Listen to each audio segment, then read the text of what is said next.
ಮೈಸೂರು ನಗರದಲ್ಲಿ ಎಂಡಿಎ ತನ್ನ ಅಧೀನದಲ್ಲಿರುವ ಸುಮಾರು 150 ಎಕರೆ ಖಾಲಿ ಜಾಗವನ್ನ ಹೊಸ ಬಡಾವಣೆಗಳನ್ನ ನಿರ್ಮಿಸಿ ನಿವೇಶನಗಳನ್ನ ಸಾರ್ವಜನಿಕ ಹರಾಜು ಮೂಲಕ ಮಾರಾಟ ಮಾಡಲು ಮಾಸ್ಟರ್ ಪ್ಲಾನ್ ಸಿದ್ಧಪಡಿಸಿದೆ.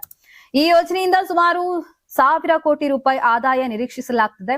ಇನ್ನು ಗುರುತಿಸಿರುವ ಜಾಗಗಳಲ್ಲಿ 20x30, 30x40, 40x60 ಹಾಗೂ 50x80 ಅಡಿ ಅಳತೆಯ ನಿವೇಶನಗಳನ್ನು ಅಭಿವೃದ್ಧಿಪಡಿಸಲು ನಿರ್ಧರಿಸಲಾಗಿದೆ.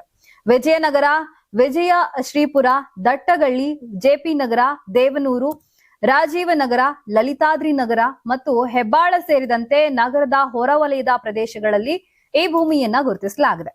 ಜ್ಯೇಷ್ಠತೆ ಆಧಾರದ ಹಂಚಿಕೆ ಬದಲು ಹರಾಜು ವಿಧಾನ ಅನುಸರಿಸುವ ಮೂಲಕ ಹೆಚ್ಚಿನ ಆದಾಯ ಗಳಿಸುವುದರ ಜೊತೆಗೆ ಅಕ್ರಮ ಒತ್ತುವರಿ ತಡೆಯಲು ಸಾಧ್ಯವೆಂದು ಅಧಿಕಾರಿಗಳು ತಿಳಿಸಿದ್ದಾರೆ. ಯೋಜನೆಗೆ ಮುಖ್ಯಮಂತ್ರಿ ಅನುಮೋದನೆ ಕೋರಿ ಸರ್ಕಾರಕ್ಕೆ ಪ್ರಸ್ತಾವನೆ ಸಲ್ಲಿಸಲು ಎಂಡಿಎ ಸಿದ್ಧತೆ ನಡೆಸಿದೆ.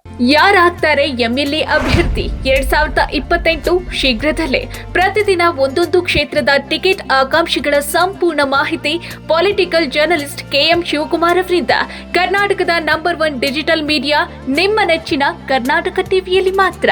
ನೀವು ಸಣ್ಣ ಆಗ್ಬೇಕಲ್ವಾ? ಅದು ಒಂದು ಉತ್ತಮ ಆಹಾರದಿಂದ ಸಣ್ಣ ಆಗ್ಬೇಕಲ್ವಾ? ಪ್ರತಿದಿನ ನಮ್ಮ ಜೀನಿ ಸ್ಲಿಮ್ ನ ಯೂಸ್ ಮಾಡಿ ಯಾವುದೇ ಸೈಡ್ ಎಫೆಕ್ಟ್ ಇಲ್ದಂಗೆ ನೀವು ಸಣ್ಣ ಆಗ್ತೀರಾ.